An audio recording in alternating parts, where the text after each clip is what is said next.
tatay, ama, papa, daddy, ano ba mong tawag natin, erpat, tay, at maging sa mga single mom din na tumatayong ama sa kanilang pamilya, sa mga magiging tatay na din, sa mga nagbabalak maging tatay. Amen. Amen.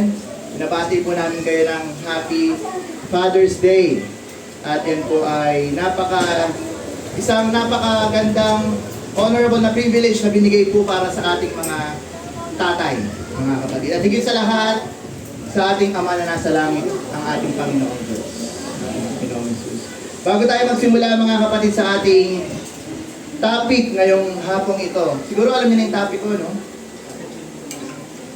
Si Father, di ba? Alam ka naman, Mother, ang i-highlight natin. Pagbigyan niyo na po kami ngayon, mga nanay, no? Kami naman mga tatay ang bida ngayong umagang ito, mga kapatid. So bago tayo usap-usap pagtalakay nito mga kapatid, manalangin tayo, hiling tayo sa ating Panginoon Diyos ng guidance sa ating pong pagbubulay-bulay pag-aaral, mga kapatid. Aming Diyos na Ama, aming Panginoon Lord, we praise you, we bless you, we glorify your mighty name. Panginoon, maraming salamat sa pribilehiyong ibinigay mo sa iyong abang lingkod, Panginoon and Lord. Narito po ako, Panginoon, nasa harapan namin mga kapatid. Panginoon, ako po'y dumadalangin na ako po'y gamitin mo, Panginoon, for your glory, O God. Anoint me with oil, O God. Yung aking mga salita na lalabas sa aking labi ay anoint mo, Panginoon, nawa ito'y manggaling sa iyo at maging glorification, Panginoon, sa iyong pangalan, O God. At Panginoon, pinapasayin ko na po ang lesson na ito, Panginoon. Sama-sama po kayo matuto at ilayo niyo po kami sa bawat distraction na ihanda ng kaaway po sa aming umagang ito. Lord, maraming salamat po muli sa iyo po ang katagumpayan ng aming Panginoon at nag-iisang Diyos sa aming Panginoon Jesus. Amen and amen. Palakpakan po natin ang ating Panginoon. Yan, a good father. So, wala naman po siguro sa ating gusto ng bad father, no? Lahat gusto natin mabuting ama. Amen. Agree naman tayong lahat, no? And being a father, malaki po ang responsibility ng isang ama. Amen. Ang isang ama, kayo ang huhubog sa mga generations, mga darating na mga henerasyon, mga anak, apo sa tuhod, apo sa talampakan. Ang mga ama po ang humuhubog. Although kasama pong partner ang nanay, pero mas malaki po ang impact ng tatay. Amen? And yung mga bata, yung mga anak po natin, mga kapatid, anak nyo pala, wala pa pala akong anak, no? Sila po ay natututo sa pamamagitan ng pag-observe. Diba? Kasi madalas, lalo na ngayon, generation ngayon, kahit kausapin mo yung mga bata, hindi sila nakikinig, no? Pero ang mga bata, mga kapatid, sila ay observant. Kung ano ang ginagawa mo, yun ang susundan nila. Diba? Kung ikaw, lagi kang sabi-sabi sa anak mo, anak, huwag kang sasama sa barkada. Pero araw-araw kang nasa barkadahan, sa tingin mo, susunod ang anak mo? Siyempre, hindi. Sasabihin niya sa sarili niya, sabi ka ng sabi, hindi mo naman ginagawa. Mas gagawin ko yung ginagawa mo dahil nakikita ko na ginagawa mo siya. Ganun po matuto ang mga bata. At tayo pong mga tatay, tayo po ay may napakabigat na responsibilidad sa ating mga anak. Na tayo po yung magsisilbing gabay nila sa kanilang paglaki, sa kanilang pagbinata, pagdalaga, hanggang sa pagtanda nila, kasama niyo pa rin yan. Hindi po natatapos ang pagiging parent. Diba? Mga nanay at tatay. Hanggang sa pagtanda na yung mga anak, anak nyo pa rin. Diba? Kahit tumiwalay na sila sa inyo, anak nyo pa rin siya. So, mga kapatid, malinaw po sa atin na natututo ang bata sa magitan ng pag-oobserba. Sabi rin po sa Proverbs 22:6, train up a child in the way he should go, and when he is old, he will not depart or turn from it. Totoo po yan mga kapatid. Marami po mga kabataan ngayon, hindi na natuturuan ng magulang. Ang nangyayari, ang tagapagturo ng mga magulang, si YouTube, si Internet, si Google. Pag may tanong si anak, tayo, ano pong capital ng Argentina? I-Google mo, anak. Google mo. Totoo, no? Totoo, di ba? Tayo, sino pong unang presidente ng Pilipinas? Google mo, anak. Ang galing. Kaya ngayon po mga kapatid, ang mga bata, sobrang dependent na sila sa internet. Noon pong panahon na wala pang internet, ang mga idol ng mga bata, sino? Mga tatay nila, mga nanay nila, mga batang lalaki. Sinasabi nila, pag laki ko, gusto ko maging tulad ako ng tatay ko. Pero ano na nangyayari ngayon, mga bata? Sinong idol nyo? Ako gusto ko maging Roblox. Diba? Totoo mga kapatid, nangyayari siya. Ako gusto ko maging si Lapu-Lapu. Hindi Lapu-Lapong Bayani, Lapu-Lapu sa ML. Lakas diba? Gusto ko maging si Kyrie. Mga ganyan, no? Mga idol. Pero, noong panahon, wala pang internet, wala pa yung mga bagay na yan. Ang tinitingala ng mga anak, yung mga tatay nila. So, dapat tayo, mga kapatid, ibalik po natin yung ganong panahon. Alam niyo, minsan naiisip ko sa sarili ko, sana pala, hindi na nauso yung internet. So, nangihinayang na po ako, mga kapatid. Una, masaya Pero habang tumatagal, naboboard na po ako. Kayo, bored na ba kayo o libang na libang pa rin kayo sa internet? Hibang, no? Hibang na sa internet. Mga kapatid, na yan po ang isa sa mga trap na inilagay ni Satanas sa atin. The internet. Pero hindi po natin i-discuss yan. Bida po ang tatay. So tabi muna natin yan mga kapatid. So ang tatay is part of the family mga kapatid. Ang first family na nag-exist sa mundo natin, syempre kilalang kilala na natin. Si Eva at si Adan. Mga anak nila na pinangalanan sa Bible, si Cain, si Abel, at si Seth. Si Seth yung mga late din na yan. So, sabi din sa Genesis, ayan, reference lang po natin yan about sa creation mga kapatid. At alam niyo na rin yan na tayo ay nilikha base sa imahe ng ating Panginoong Diyos.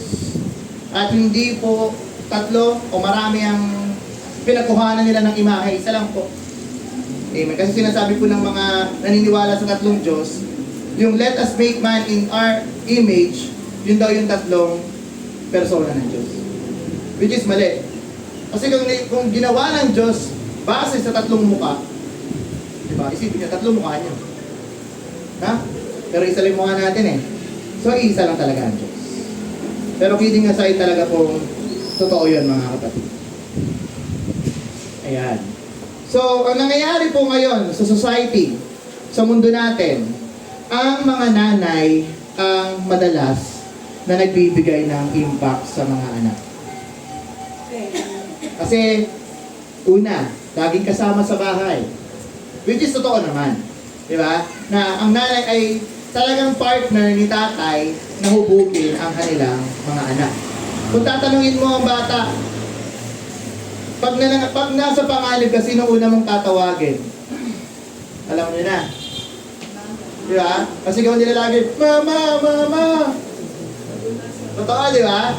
Wala tumatawag na, Papa, tulungan mo ako. Wala pa ako naririnig na ganon. Kahit sa pelikula, wala Mama pa rin ang tinatawag nila, di ba? Bakit kaya ganon? Bakit si Mama na lang lagi? Hindi ko naman sa minamalit yung mga nanay ha. Basta sabi ko sa inyo, ang bida mo na ngayon, mga tatay na, pagbigay niyo na kami. Na. So bakit? Why not the fathers? Is it what we are not being the fathers that we should be? Baka hindi nagagampan ng maigi ang pagiging tatay sa mga anak. Na sa sobrang kabisihan ni tatay, hindi na siya nakikita ng mga bata.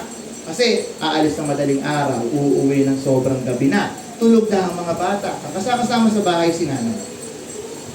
Kaya laging sigaw ng bata, Mama! Mama! Wala nang naghahanap kay tatay, kay papa. Dahil hindi na nabibigyan ng oras. Is it that we no longer have time? Dahil ba wala ng oras para magpakatatay sa mga anak? Mga kapatid, hindi po tayo restricted, lalo ng mga ama. Oo, tayo ay naghahanap buhay sa ating mga pamilya. Pero wag po natin kakalimutan na tayo ay may responsibilidad bilang tatay ng ating mga anak at husband ng ating mga asawa. Kasi minsan, nakikita ko yan yung pattern na yan sa mga tatay, na ang mga tatay ngayon, sobrang busy nila sa trabaho, ang nagiging role na lang nila is pagiging provider. Nakakalimutan nila na sila ay isang husband na sila ay isang father sa family. Ang nangyayari, nai-stuck na sila sa mindset na kailangan kong mag-provide, kailangan kong magbigay, kailangan kong, puro kailangan ko na gawin to para sa pamilya. Hindi po siya masama. Ngunit, malaki po ang impact niyan sa pamilya. Hindi man siya nakikita agad-agad, ngunit mga kapatid, habang tumatagal, yan ay palala ng palala na para maliit na butas yan na lumalaki. Amen? At yung mga priorities natin, nasa tama ba? At sino ba talaga ang priority natin mga tatay sa buhay natin mga kapatid? So, malalaman natin yan kung sino ang priority natin. Dapat ang ating Panginoong Diyos muna. Ang pinaka-priority natin, higit sa lahat mga kapatid. Sabi sa Matthew 10:37-38, anyone who loves his father or mother more than me is not worthy of me. Kung sino man daw nagmamahal ng higit pa sa Diyos, sa kanyang nanay o tatay, hindi karapat-dapat sa Diyos. Anyone who loves his son, kung sino man na nagmamahal ng anak nila, na lalaki o anak na babae na higit pa sa Panginoon ay hindi karapat-dapat sa Diyos. So dapat alamin po natin kung ano ang priority. Sino ang una natin lagi sa buhay natin? Lagi natin tatandaan ang ating Panginoong Diyos, ang ating Ama na siyang lumikha sa atin. Na tayo ay hindi mag-e-exist sa mundong ito kung wala ang ating Panginoong Diyos, mga kapatid. So dapat lamang natin lagi uunahin ang ating Panginoong Diyos higit sa lahat. And then, next, anong susunod natin? Ministry ba? Tama ba ako? Mali. Ang pangalawa po natin na priority. Kung tayo may asawa na, yung asawa natin. Dahil ang asawa natin, tayo, ang mga asawa ay pinag-isa ng Diyos. Hindi kayo separate na tao. Na may identity ka, may identity rin yung asawa mo. Kayo ay pinag-isa ng Diyos. Kayo ay iisang laman. Alalahanin niyo yung sinumpaan nyo nung kayo ay kinasal, mga kapatid. Marami kasing mga tao may amnesia. Nakakalimutan yung mga sinumpaan nila sa harapan ng Diyos. Maging ang Panginoon nga, kinakalimutan na din, no? So mga kapatid, lagi po natin alalahanin yung mga priorities natin. Una ang Diyos, pangalawa ang family ko, asawa, then yung mga anak. Pangatlo, sinong pangatlo? Yung mga kasama natin sa church. Kasi sila yung family din natin. Spiritually, mga kapatid. Mga kapatid natin sila. Si pastor, siya ang inyong tatay sa pananampalataya. Kasi hindi lamang po limited ang pagiging tatay sa physical na aspeto, mga kapatid. Ang pagiging tatay ay marami rin pong ano. Di ba? Maraming tatay po. Sino ang father of math? Sino pa nakakilala? Sino alam, no? Blaise Pascal. Yeah? Father of modern computer.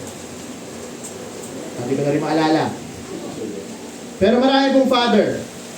So mga kapatid, ang ating father dito sa pananampalataya is si pastor, mga kapatid. So mahalin nyo yung pastor nyo. Amen. Dahil siya ay lingkod ng Diyos at siya ay inindog ng Diyos para sa atin. And we must put God first. God comes before our spouses, our children, our jobs, yung pangapagmamayari natin, yung pleasure na nagbibigay sa atin ng comfort, mga kapatid. Dapat una lagi ang Panginoong Diyos. Diba? Kailangan ganyan po yung laging priority natin. Diyos, asawa, mga anak. Pang-apat na lang yung trabaho. Madalas inuuna trabaho. Kunyari, naalala ko tuloy yung kwento ng isang pastor. May kausap siya, nag-uusap sila sa meeting. Tapos, biglang tumawag yung anak ng isang pastor. Narinig nila yung phone, sabi nung isa, nung leader nila, anak mo yan? Opo, pero hindi ko muna sasagutin kasi nasa meeting tayo. Sabi nung leader nila, hindi, sagutin mo yan. Mas mahalaga yan kasi anak mo. So dapat po ganun. Ililive natin yung kahit anong ka-importanteng bagay, trabaho, wala yan. Ang trabaho kayang palitan. Ang pera kayang palitan. Pero ang pamilya hindi. Kahit bali-baliktarin mo man ang mundo, kapatid mo pa rin ang kapatid mo. Asawa mo pa rin ang asawa mo. At wala ni sa mana kapangyarihan sa mundo ang pwede magbago niya, mga kapatid. So dapat alam natin, Lalo na tayong mga tatay, dapat alam natin kung ano ang nauuna sa buhay natin. Huwag tayong maliligaw, mga tatay. And to be a great father, sabi dito, we must be, gusto ko, iulitin natin ito mga tatay, we must be, ano? Gusto ko magaling sa mga tatay, a great husband. Amen. Bago daw po ba na kayo maging mabuting ama, dapat maging mabuti kayong mga asawa. Amen po ba mga tatay? Palakpakan po natin ang ating Panginoon. Amen. Dahil sabi po sa ito, alam na rin natin ito, yung Ephesians, mga payo ni Apostol Pablo sa mga taga-Epeso. Ito is about the family, mga kapatid. So, ang sabi sa 21, submit to one another out of reverence for Christ. Sa 22, malinaw po wives, submit to your husbands as to the Lord. Amen? Pero, meron pong catch yan. Hindi po ibig sabihin yan na talagang under kayo. Ang ibig sabihin po ng submission dyan is magpapasubmit kayo sa inyong asawang lalaki spiritually. Na siya ituturing yung leader ng buhay nyo. Na sa tuwing nangihina ang inyong espiritu, hindi kayo lalapit sa kung kani-kanino. Na may problema kayo, lalapitan mo si Marites. Lalapitan mo, ilalabas mo sa social media. Maling paraan. Mga asawang babae, submit to your husbands. Bakit? Sa tuwing nababanggit ito, kumukunot ang noo ng mga wife. Ha? Mahirap po bang mag-submit mga wife? Oo, hindi. Depende. Word of God po yan, mga kapatid. Wala pong depende. Ang iniutos ay iniutos. Submit is submit. Amen. Dapat maging clear po tayo mga kapatid. And then, 23. For the husband is the head of the wife. Hindi po wife is the head of the husband. The husband is the head of the wife. As Christ, the head of the church. So, ang ating Panginoong Jesus ang head ng simbahang ito. Hindi po si pastor, hindi po si Kuya Mix, hindi po mga elders. Ang ating Panginoong Diyos po ang ulo ng church. Tayo pong lahat dito sa church ay parte ng katawan ni Kristo. Iba-iba lamang po tayo ng ginagampanan. Amen? Si pastor po ang bibig. Kasi siya lagi nagsasalita Diba? May iba po paa, may iba kamay, yung iba appendix. Joke lang po, appendix po kasi walang silbi. Pero wag naman po sana kayo maging appendix. Na sumasabog ka lang, no? Tapos tinatanggal. Dapat, kung tayo ay body of Christ, alamin natin kung ano yung role natin, no? Kung ano tayo sa body of Christ. And, head of the church is body, which is He is the Savior. And then sa 24, now as the church submit to Christ, so also wives should submit to their husbands in everything. In everything, mga kapatid, walang reservation. Lahat. Kaya sabi niyong depende, hindi po yan tatayo sa harapan ng Diyos. Ano sabi sa Biblia, lahat. Pero, syempre, hindi lang naman natatapos yan sa wife. May responsibilidad din naman si asawang lalaki, mga kapatid. Baka sabihin niyo naman, napaka-unfair ng Panginoon. Bakit wife lang yung binibigyan ng utos? Anong sabi dito sa 25? Husbands. Ano sabi? Husbands. Your wife. Love your wives. Yung love po na yan, hindi lamang yan yung love na emotional love. Ang love, mga kapatid, has a deeper meaning. Ang ibig sabihin ng pag-ibig ay ibibigay mo ang lahat. Diba kapag mahal mo ang isang tao, kaya mong isakripisyo pati buhay mo para sa tao. Kung mahal mo ang iyong asawa, bibigyan mo siya ng peace of mind. Bibigyan mo siya ng pangangailangan niya. Hindi mo siya aabusuhin. Hindi mo siya sisigawan. Hindi mo siya bubugbugin. Hindi mo siya bibigyan ng sakit ng ulo. Amen po ba mga tatay? Amen? So mas mabigat pa din yung ibinigay na role sa atin ng Diyos. Akala nyo madali, no? Akala ng mga babae na bakit ganun, Lord? Ang hirap-hirap sumunod eh. Mas mahirap po ang ibinigay para sa mga tatay, sa mga asawang lalaki, mga nanay. Dahil ang pagmamahal ay kalakip na nun lahat. Tulad ng ginawa ng ating Panginoong Diyos sa atin, ng mga anak niya. Na ibinigay na ng lahat ng ating Panginoon sa atin, ngunit anong ginagawa natin? Pasaway pa din. Binigay na sa atin lahat, kaligtasan, buhay, kalakasan, kapayapaan. Di ba? So 26, to make her holy. O mga tatay, ito yung gagawin natin sa ating mga asawang babae, no? To make her holy. Maging iba.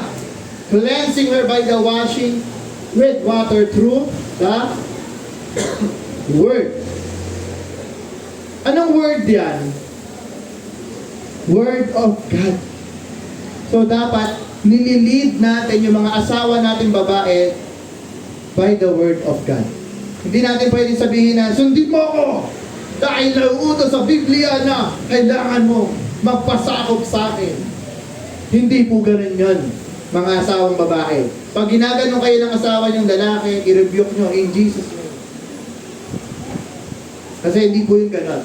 Ang tamang paglilid ng mga lalaki sa kanilang asawang babae is pinapa-improve nila ang ugali ng mga asawa nilang babae. Kasi nature ng mga babae, masaway din naman.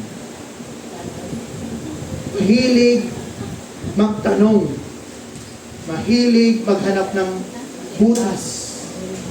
Mahilig mag-ungkat ng nakaraan. Yung kasalanan ng panahon pa ni Adan, alam pa. No? Totoo, di ba?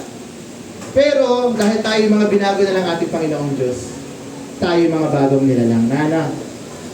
And 27, and to present her to Himself as a radiant church. Ito para sa church to, without stain or wrinkle or any other blemish, but holy and blameless. So dapat sa church, mapunta tayo sa church, no? Kaya, pinipilit po natin na maging maayos ang church. Alam niyo kung bakit? Kasi hindi lamang laro-laro yung ginagawa natin dito. Ano sabi dito? We will present the church to God without stain, wrinkle, walang blemish, walang bahid ng kung ano man. Kaya bakit nagugulat kayo? Bakit nagkamali na ng kanta, galit agad? Mga kapatid, maghahandog ba kayo sa Diyos ng isang alay na falsifikado? Diba? Mag-aalay, imagine niyo may iaalay kayo sa Panginoon na isang tupa. Iaalay niyo ba yung Pinay? Hindi, diba? Kung mag-aalay tayo sa Panginoong Diyos, yung best. Kaya ang church, mga kapatid, nandito, ang purpose ng church, paalalahanan ko lang kayo, is to train us to be holy. To train us na maging iba. Kaya nagugulat kayo, bakit ang dami-dami namang bawal? Bawal magsuot ng ganito, bakit bawal mag-ano? Dahil, pagharap natin sa Diyos, ayaw natin humarap sa Panginoong Diyos na hindi tayo karapat-dapat. Naintindihan po natin, mga kapatid. Kasi madalas akala na lang natin na laro-laro na lang ng church eh. Na, hindi okay lang, magdadamit ako ng gusto ko kasi ito yung gusto ko eh. Kung t-shirt ako, mag-shirt na lang ako kasi church lang naman yan, natingin naman ng Diyos sa puso. Hindi. The Lord looks at our attitude. Looks at our motive. Kung sa simpleng damit, hindi mo kayang sundin ng Diyos, paano pa sa mga lalaking mga bagay? Mga kapatid, gising na tayo. Ay, naman ako sa gising, no? Kasi laging tulog ang mga Kristiyano, natutulog tayo, no? Lalo na sa mga tatay. So, tayo dapat ang unang magpa-implement yan sa pamilya natin. Hindi tayo yung mangunguna sa ating mga anak, sa ating asawa, para sa kapahamakan. Dapat tayo yung mangunguna na, asawa ko, simba tayo. Kasi nakikita ko ngayon, sinong madalas ng simbahan? Ladies. Laging nagiging tanong yan sa isipan ko, anong nangyayari? Nasa na ang leadership ng mga tatay? What's happening? Ano, nagpapakain na lang kayo sa mga asawa nyo? O sadyang tinatamad na lang tayong maglingkod sa Panginoon? Kasi, para sa akin dyan, busy ako magtrabaho eh. Linggo, ay, tatrabaho na lang ako. Hikita pa ako. Lord, si Lord, hindi, papatawarin naman ako niyan kahit di ako magsimba. Maling mindset. Maling pag-iisip. Mga kapatid, dapat excited tayo laging sumamba sa ating Panginoon. Na tuwing darating ang Sabado ng gabi, iniisip mo na, ano kaya mangyayari sa linggo? Ganun ba kayo? Ganun ba tayo? O baka pagdating ng linggo na naman. Sayang na naman ang 3 hours ko. Makikita ko na naman yung mga kapatid ko na mga uupo lang naman. Huwag natin katamaran ang gawain mga. Amen. Nagagalak na ako ngayon, medyo madami. Kasi Father's Day. Sana every Sunday. Father's Day.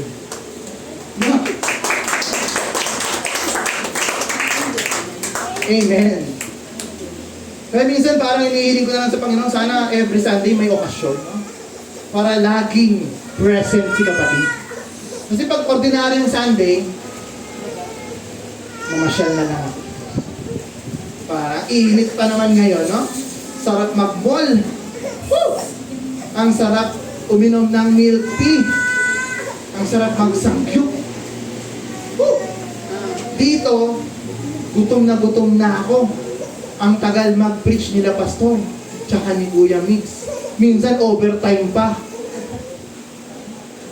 Ganun ba natin talaga dinedespise ang salita ng Diyos? Naalala ko noong unang panahon, ang mga Kristiyano sabik na sabik sa salita ng Diyos eh. Pag sinabi ni pastor, kaya ba natin ang 2 oras? Sabi ng mga Kristiyano, yes, pastor, sige pa! Ngayon, kaya ba natin 45 minutes? Haba! Ano nangyayari mga kapatid, no? Balik tayo, mga tatay, dapat tayo una ang nagli-lead sa pamilya natin. Para mailid natin ang mga pamilya natin patungo sa Panginoon Diyos. Huwag natin hayaan na yung anak pa natin yung mag-akay sa atin, pa, simba na tayo. Manguna tayo. Amen. Amen po mga kapatid. Palakpakan po natin ang ating Diyos. And sa 28 to 30, in the same way, husbands ought to love their wives. Ayan, no? Grabe, no? Tayong mga asawang lalaki, mamahalin po natin yung ating mga asawang babae gaya ng pagmamahal natin sa ating sariling katawan. Kung mahal na mahal mo yung katawan mo, dapat ganun din yung pagmamahal mo sa asawa mo. No? So, hindi natin siya sasaktan. Kasi tayo din naman, ayaw din natin nasasaktan. Ayaw din natin nade-depress, di ba? So, bakit natin bibigyan ng sakit ng ulo yung mga asawa natin? Ganun din yan sa mga asawang babae. Dapat ganun din kayo sa asawa ng lalaki. Na hindi lahat kaya ng asawa ng lalaki. Kasi madalas ganun yung mga babae. Akala nila sa asawa ng lalaki, si Superman. Kahit anong hilingin. Gawin mo naman to. Ay, gawin mo naman to. Ay, ganito sana natin yan. Daming hinihiling. Lagi nyo i-consider yung kakayanan din ng asawa. Diba? Kasi naniniwala naman ako, ang isang tao na nagpakasal, pumirma yan ng commitment, hindi lang sa batas, maging sa Diyos. Nagagawin niya ang lahat para sa asawa niya, para sa pamilya niya. Ang pinakaayaw ng mga lalaki, alam niyo mga nanay? Mga maingay. Mga nagger, no? Yung alam na, uulit-ulitin pa. Ayaw na ayaw ng mga lalaki. Isang salita lang, okay na kami. Ganun po kami mga lalaki. At sa inyo mga babae, madalas, kahit sabihan na namin, ayaw pa rin maniwala. Ang gusto niya naman, action. No?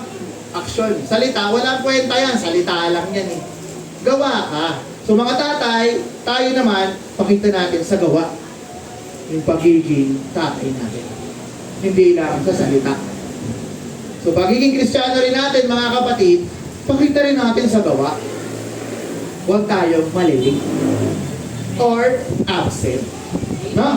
Amen? Kaya ba natin yan mga kapatid?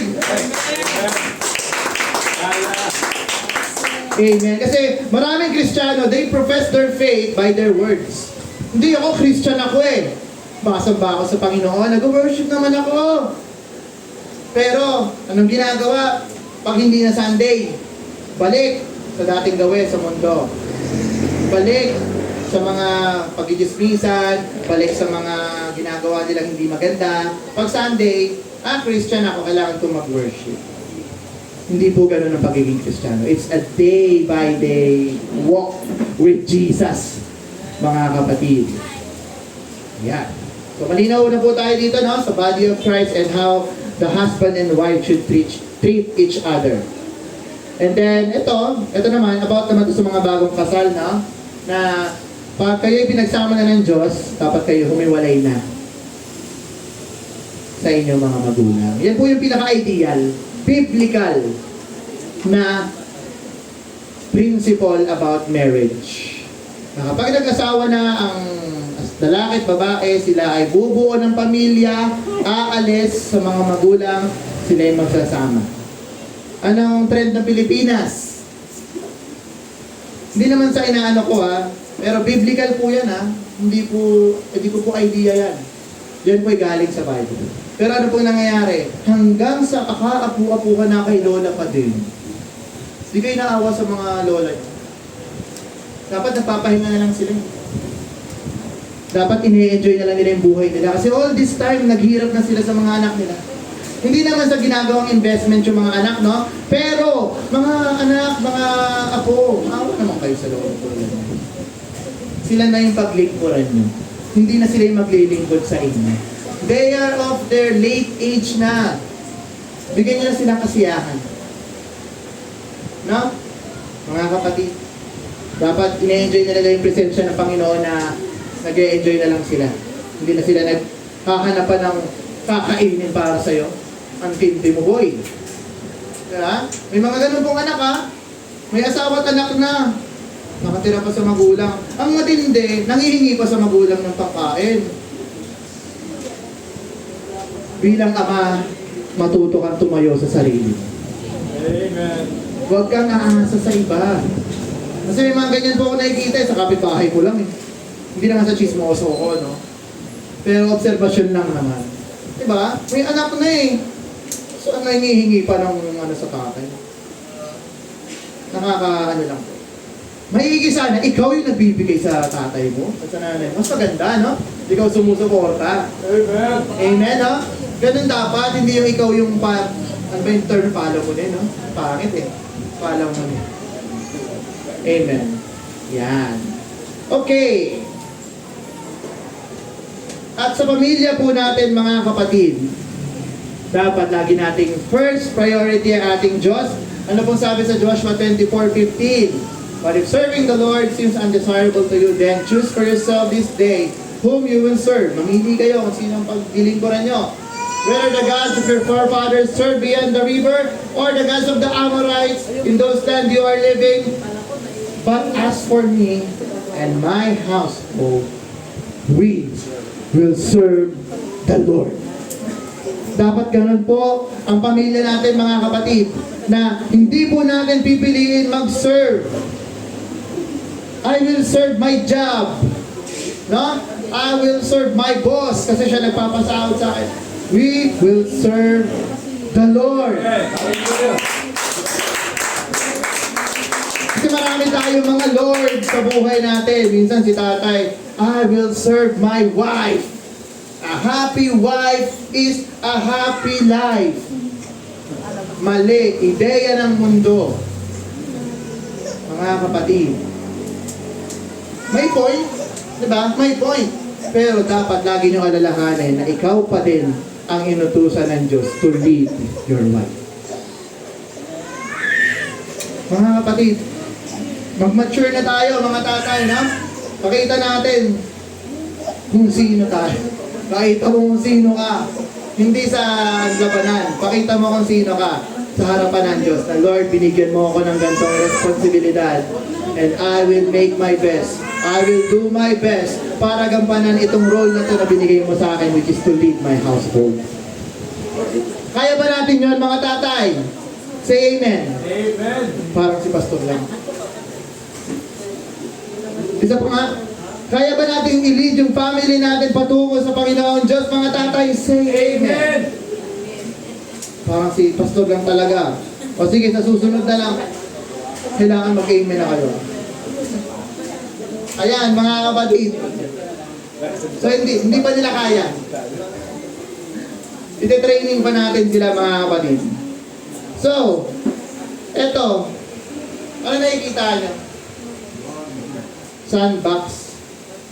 Buhangin. Tapos may pato sa gitna. May kwento po kasi yan. So, meron pong isang bata, naglalaro siya dyan sa sandbox. Ngayon, wala nang ganyan sa mga park, no? Kasi yung mga park ngayon, ginagawa ng subdivision ni Villar, eh. No?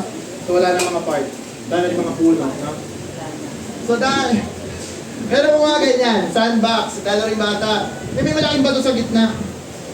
Pilit niyang tinatanggal. Sinisipa niya, tinutulak niya. Pero hindi niya kaya. Ang bigat naman ito, ang laki. Tapos, dumating yung tatay niya. Sabi ng tatay niya, "Oh, anak, ano nangyari dyan?" Tay, ang ginawa ko ng lahat to. Hindi ko mabuhat. Gusto ko maglaro ng maayos dito sa sandbox eh. Ginawa ko ng lahat. Sabi ng tatay niya, "Anak, hindi ko pa ginawa lahat." Ano, ginawa ko na, sinipa ko, tinry ko nang hilahin eh, tinry ko tinulak, ayaw pa din maalis. "Anak, di mo pa ginawa lahat." Sabi ng tatay niya, "Anak, hindi mo pa ako tinatanong kung pwede kitang tulungan tanggalin yan." So minsan ganun po tayo, mga Christians. Na we try to solve our problems ng sarili natin. Na ang laki-laki ng problema, sa harapan mo, anong ginagawa mo, tinatry mo siyang itulak, tinatry mo siyang sipain, tinatry mong masuhin, pero hindi talaga matibag. Ang laki-laki. Tapos sasabihin mo sa Diyos, "Lord, ginawa ko naman lahat eh. Lord, ginawa ko na lahat, gumawa na ako ng paraan para maresolbahan to." Ngunit may nakakalimutan tayo. Tumawag sa ating Panginoon Diyos. Na yun dapat yung una natin ginagawa. Na, kasi madalas ang nangyayari ang ating Panginoon Diyos yung last resort natin. Na una, ay hindi, diskartihan ko muna. Try ko munang gawin to. Tapos pag wala na talagang gumana, tatawag sa Lord. "Panginoon, ito tulungan niyo po kami sa problema po namin. Hindi na po namin kaya." Di ba ganun lagi tayo? Pag tumatawag tayo sa Panginoon, lagi na lang, "Hindi po na namin kaya, ginawa na po namin lahat." So ganyan. Katulad po tayo ng bata na yan. At ang lesson po dito, mga kapatid, na sa tingin mo man ay nagawa mo na ang lahat, ngunit nandyan lang ang Panginoong Diyos. Kasama natin, kailangan mo lang gawin, tumawag sa ating Panginoong Diyos.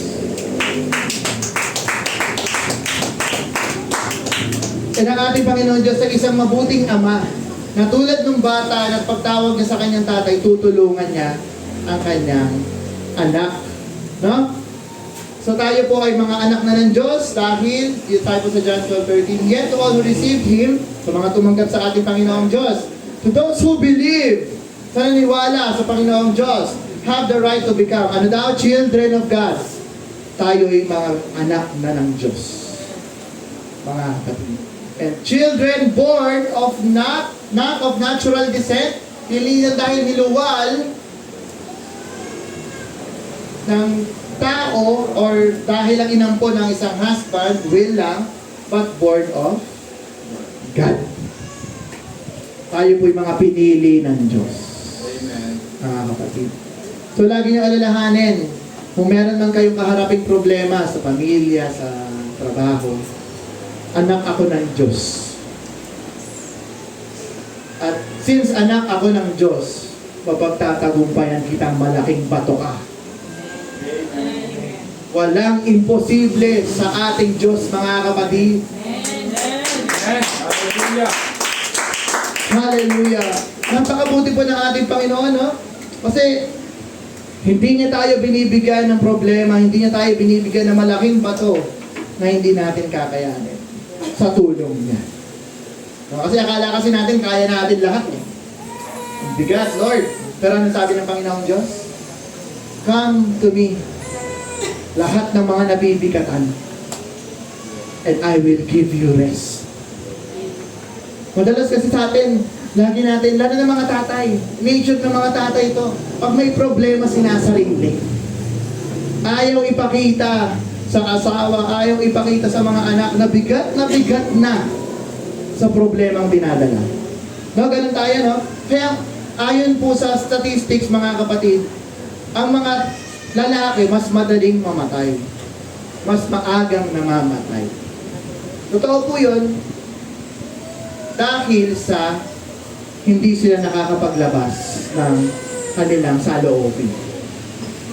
Totoo yun. Kasi ang stress, mga kapatid, nade-develop yan sa sakit. Akala nilang stress, ay stress lang yan. Hindi po. Madalas yun na yung cause ng sakit ngayon. Cancer. Cause yan ng stress. Mga kapatid. Kasi sabi nga sa science, maging scientist muna tayo, no? Kapag tayo daw ay masaya, dumadami yung good cells sa katawan natin. Nag-generate yung mga cells natin ng mga good cells. Yes. Pero pag tayo daw ay malungkot, yan, yung mga bad cells sa katawan natin, dyan sila umaatake. Baga malungkot ka na, sinisira pa ng cells natin sa katawan natin, yung katawan natin. Kaya pansin mo bigyan ko lang kayo ng insight, mga kapatid, sa nagiging kalagayan ng mga taong depressed. Mga taong depressed, ano nangyayari? Yung katawan, bumabagsak, nangihina. Tapos, minsan nga, yung stress, anong dulot ng stress? Nagkakaroon ng balakuba. Totoo yun, mga kapatid. Pag masaya, walang balakuba. Pag stress, puro balakuba. Diba? Hindi po sa shampoo yan. Sa stress po yan. Kasi ako nagkakabalakuba po ako, mga kapatid. Pina-check up na po namin. Wala namang kahit ano. Sabi ng doktor, stress yan. Opo, Dok, kitang-kita sa buhok, di ba? Puting na eh. So mga kapatid, huwag po natin hayaan na yung problema, yung stress, ang siyang manguna sa buhay natin. Lagi po nating isuko yan sa Panginoon. Ang ating Panginoong Diyos ay ating Ama. Huwag kayong mahiyang tawagin ng ating Amang Panginoon na. Diba? And, yan. Dad. Ito po yung mga characteristics na dapat meron po tayong mga tatay. Yan. So, pwede nyo pong i-take note to, mga tatay, at i-apply nyo dahil napakaganda po nito. So, sa dad, distinctiveness. Kailangan alamin po natin kung ano yung identity natin sa Panginoon. Sino nga ba tayo? Tayo yung mga anak ng Diyos. Tayo ba ay mga taga dito sa mundo? Hindi! Tayo ay mga manlalakbay lamang. So dapat hindi natin mamahalin ang mga bagay ng mundo. Kasi ito ay temporary lamang. Dapat hindi tayo mabubuhay na ibubuhos ko lahat ang lakas ko para maging maganda ang buhay ko dito sa mundo. Then after, anong mangyari? Punta ka sa impyerno? Sayang. Diba? We just all want the best sa buhay natin ito. Pero lagi natin isipin, ang buhay natin dito sa mundo, para lamang siyang segundo kumpara sa eternity. Na? So, kung papipiliin kayo, mga kapatid, doon na ako sa buhay na walang hanggan. No? Next, affirmation. Dapat lagi rin po natin na binibigyan ng inspirasyon. Yung ating pamilya, yung asawa natin, yung ating mga anak bilang mga tatay. And then last, direction or instruction. Dapat tayo po yung magiging guide nila, teacher nila. Amen. Na hindi lang iaasa natin sa nanay, sige, turuan mo yung anak mo. Turuan mo yan ng tamang asal. Ay, ako, busy ako magtrabaho. Wala akong panahon para sa ganyan. Mali po yun, mga kapatid. Sa distinctiveness or identity. Yan, basahin natin sa John 1:12-13. Ayan, nasabi ko na po yung kanina na tayo yung mga anak ng Diyos. So dapat lagi po natin ipapaalala sa ating sarili, maging sa ating pamilya na tayo ay mga anak ng Diyos. Na hindi po tayo taga dito sa mundo. Amen po, mga kapatid. And sabi rin sa 2 Corinthians 5:17, if any man be in Christ, he is a new creature. All things have passed away, behold, all things have become new. So dapat nung tayo daw ay naging Christian na, yung ating dating pamumuhay ay isang tabi na natin. Kung dati tayo ay mga manginginom, nagsisigarilyo, nagsusugal, dapat nung tayo ay nakakilala na sa ating Panginoon, dapat alisin na natin yan sa buhay.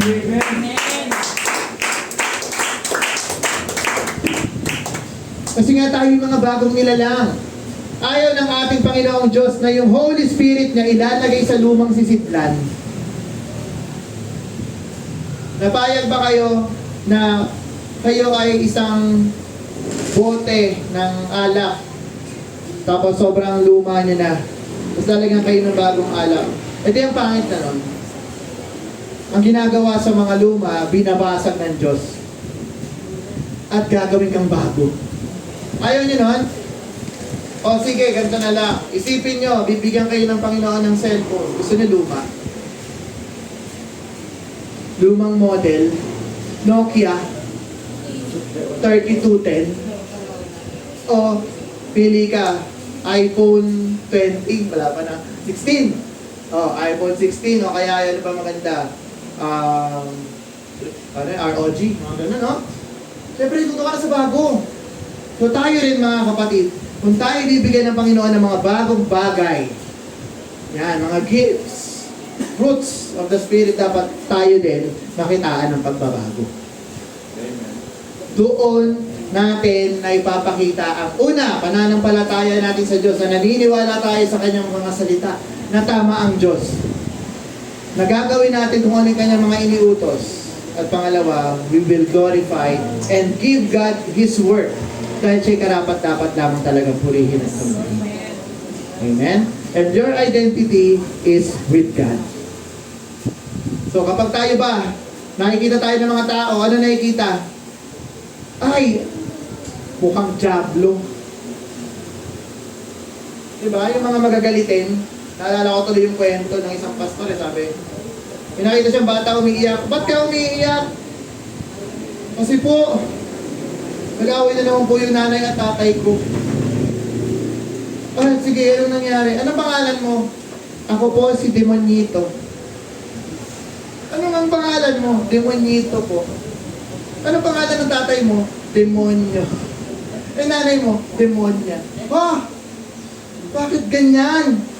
Nung nalaman niya yung kwento, yung tatay pala, lagi na nagagalit. Eh, ano ba naman to? Ang buhay ito. Pwesta yung buhay ito. Ang bahay natin parang impyerno. Ikaw, demonya ka. Ikaw, demonyito ka. Yun yung tumatak sa bata. So, kung ano ang ginagawa natin sa bahay, yun ang kalalakihan ng ating mga anak. Diba? Kung tayo ay nagbababad sa salita ng Diyos, sila din magbababad sa salita ng Diyos. Kung tayo ay nakikita ng mga anak natin na nagpipray, marunong sila mag-pray. Kasi natututo sila by emulating, panggagaya. Ganun po ang mga bata eh. Diba? Kung pansin nyo, paano ba tayo natuto magsulat? Diba gaya-gaya lang naman tayo dati? Paano tayo natuto magbasa? Ginagaya natin yung buka ng bibig. So, sa buhay natin Kristiyano, lagi natin gagayahin yung mga mabubuting bagay. At bilang mga tatay, tayo dapat yung mga magiging tagapanguna ng mga mabubuting bagay sa ating mga tahanan. Amen po? Amen. Affirmation or inspiration. So fathers, tayo daw mga tatay, hindi tayo mga expressive na tao. Totoo po, no? Na hindi tayo vocal. Na hindi nga natin masabi minsan sa mga asawa natin, I love you. Parang corny. I love you. Alam mo na yan, mahal na kita. Hindi ko na kailangan sabihin yan. Pero sabi dito, dapat maging vocal tayo. Be expressive to your wife, mga husbands. Huwag niyong gawing manghuhula mga asawa niyo. Mahal pa ba ako ng asawa? Kasi madalas, ang gusto lang ng mga asawa natin babae is maramdaman nila yung pagmamahal natin. Hindi lang sa action din, bagkus sa salita. Kaya din ang ating Panginoong Diyos. Kaya nga tayo tinuruan ng ating Panginoong Jesus na manalangin. Diba? Minsan kasi sinasabi natin sa sarili natin, alam naman na Diyos yung pangangailangan ko eh. Wala namang lingid sa Kanya. He is omniscient. He knows everything. Kahit isipin ko lang alam ng Diyos sa pangangailangan ko. Pero bakit tayo inutusan ng Diyos na manalangin? Dahil gusto ng Diyos na tawagin mo siya. Words of affirmation. Gusto ng Panginoon na malaman na mula sa iyong mga labi na kailangan mo siya. Malaman ng ating Diyos na mahal mo siya. Kaya huwag kayong mahihiya to say praises to His name. Yung hallelujah, praise the Lord. Huwag kayong mahihiya na banggitin yun. Hindi po yun nakakahiyang bagay. Kasi madalas sa mga Kristiyano, praise the Lord. Papulong. Ayaw mo bang makita ng mga tao na you are worshiping the Lord? Ba't tayo nahihiya? Alis sila yung hiya. Okay ba mga kapatid? Amen. Woo! Kasi alam niyo ba, isa ring purpose ng church. Training ground natin to. Para pagdating natin sa langit, ready na tayo sa pagpupuri sa Panginoon. Amen.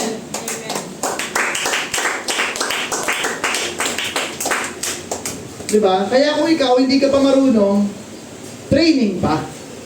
No? Training pa. Attend lang ng attend. Kasi matututo rin tayo. Kasi lahat tayo, yun yung purpose natin is to worship our Creator, our Father. Hindi ka nandyan para umupo lang, nandito ka to worship. Diba? Yun yung kasi mali ng mga Christians na nandito lang ako para, okay. Pero training ground natin to. Pag tayo nawala na, pag na tayo sa kalangitan, hindi naman tayo mag-Bible study pa doon, mga kapatid. Wala nang preaching doon. Ano ba ang preaching? Nandiyan ng Panginoon mo, oh. Ang gagawin at gagawin lang natin doon, worship, praise. Papalakpakan ang ating Panginoon. Sisigaw ng hallelujah, praise the Lord. Pagsabahan natin ang mga anghel na purihin ang ating Panginoon. So ngayon pa lang, ibigay mo na, itodo mo na, Lord, nakakabuti mo. What's stopping you? Anong pumipigil? Isa lang po yan. Pride. Aminin man natin sa hindi, pride. Yan ang pumipigil sa atin. Para mailabas natin sa Panginoon yung karapat-dapat sa Kanya. And Satan is patuloy na binubulungan tayo, okay lang sa Diyos yan, huwag mong purihin, hindi okay lang. Huwag mo siyang anuhin, huwag mo siyang tawagin. Maintindihan ka naman ng Diyos, huwag ka nang umatin. Magpalit ka, okay lang yun. Ganun po ang kaaway tumatake. Akala natin simple lang, no? Simpleng bulong. Pero ang laki ng impact para sa Diyos. Hindi ba kayo nakakonsensya, no? Na sa tuwing gumagawa tayo ng mali, lagi ko naalala yan na kapag nagkakasala ako, iniisip ko laging yung pagpukpok ng martilyo sa kamay ng Diyos, sa paa ng Diyos, habang siya'y nakabayubay sa krus. Na yung mga bawat pagpukpok na yun ang cost ng kasalanan ko. Naisip niyo ba yun? Na tuwing nagkakasala kayo sa harapan ng Diyos, na bawat kasalanan natin binayaran ng kanyang dugo. Pero ito tayo, tuwang-tuwa, nabubuhay sa kasalanan. Ang Panginoon mong Diyos, sinakripisyo ang buhay para sa'yo, pinayaran. Imagine ninyo mga kapatid imagine niyo yung bigat, imagine niyo kung sakripisyo ng Diyos. Kaya niyo yung gawin sa kapwa nyo?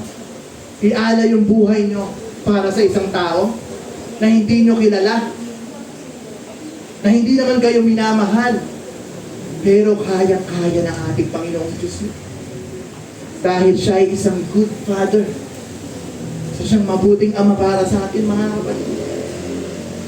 At lagi na yung pinapakita sa atin araw-araw sa biyaya ng Diyos. Yung buhay na binibigay niya, hininga natin, nagaling sa Diyos, na binabago araw-araw. Diba?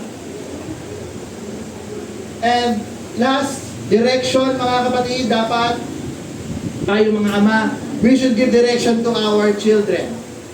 At maging sa wife natin, mga ama. Fathers, provoke not your children to wrath. Huwag niyong aasarin yung mga anak niyo. Minsan yung mga tatay, ganyan pa no? Inuurat pa yung mga anak. Ano ba yan? Lagi ka na lang mali ang BO mo talaga. Huwag pong ganon. Lagi po natin i-appreciate ang bawat isa, lalo na yung mga pamilya natin. Yes, nagkakamali sila, may mga pagkukulang sila, but lagi po natin alalahanin na we should always have a forgiving heart. A loving heart, na kahit anong mangyari, mamahalin natin sila at patatawarin natin sila endlessly, without limit, mga kapatid.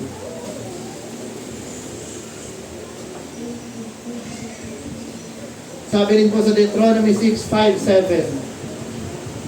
At ang alam na alam na rin to, that you shall love the Lord thy God with all thy heart, all thy soul, and all thy might. And these words which I command thee this day shall be in your heart. So ito po, commandment po siya ng ating Panginoon. Hindi lang po niya sinabi, I suggest na mahalin niyo ako. No, it is a command na mamahalin natin ang ating Panginoon Diyos ng buong puso, buong kaluluwa, at buong lakas. Huwag po natin hayaan na agawin ni Satanas yung karapat-dapat na papuri na ibinibigay dapat natin sa Diyos. Yung oras na dapat na ibinibigay natin sa Diyos, huwag po natin hayaan na agawin ng kaaway. Mga tatay, i-guide natin yung ating mga anak, yung ating pamilya, tungo sa ating Panginoong Diyos. Dahil yan ay inuutos ng Diyos sa mga ama. Hindi po nanay ang magdadala, hindi po mga anak ang magdadala, mga tatay. Tayo po ang may responsibilidad sa ating mga pamilya, mga kapatid. And in conclusion, Matthew 7:9-11. Ito about sa pagiging mabuting ama. Or what man is there of you, whom if his son asks bread, kapag ang anak niyo ba ay humingi ng tinapay, bibigyan ng bato? Kahit ang pinakamasamang tatay, hindi niya gagawin yan sa kanyang anak. Kapag ang anak ay humiling, tay, bili mo naman ako ng bagong bag. Pasok ka na, di ba? Gagawin ng lahat ng isang ama, kahit hirap na sila. Makakuha lang ng anak nila yung gusto. Or if he asks fish, will he give him a serpent? Pag humingi ba ng isda ang anak, anong bibigay? Ahas? Hindi po. And if you then bring evil, know how much give good gifts unto your children, how much more shall your Father which is in heaven give good things to them that ask Him. So kung ang isang masamang tatay hindi kayang bigyan ng masama ang kanyang anak, ano pa yung ating amang nasa langit, mga kapatid, na kung ano man ang hilingin natin, in Jesus' name, ay ibigay sa atin, mga kapatid. In the power of Jesus' name. So ngayon, mga kapatid, knowing that there is none impossible sa ating Panginoong Diyos, prepare. Be prepared, mga kapatid, mga tatay, na to tell God, to tell Jesus what you want right now. Mga kapatid, tayo po'y tumayo, mga kapatid, at bubuksan po natin ang ating altar. At ang ating Panginoong Diyos ay